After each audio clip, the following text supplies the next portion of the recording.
Sami fantatrao ritombo Yendiko eto avoko mba ho sitranina ho anye ny fona ihany mandrakizay mamikio loatra ny eo aminao sera kakivy ny fo ny feonao malefa ka miteny hoe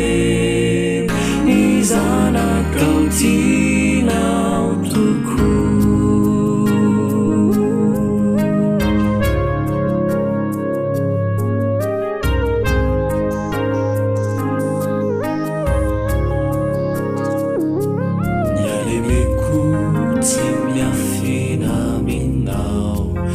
Sami fantatrao ritombo Yendiko eto avoko mba ho sitranina ho anye ny fona ihany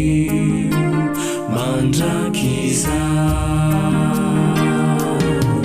mamikio loatra ny eo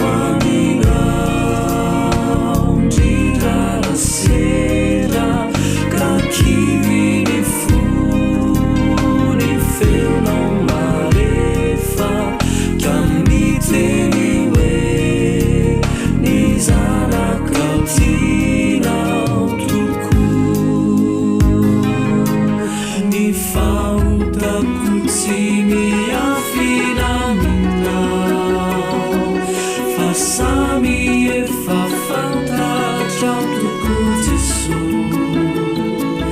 kanefa ny saiko tsy nojerenao fa tianao soloina vaovao ny fahotako tsy miafina aminao fa samy efa fantatrao tokoa Jesosy kanefa ny saiko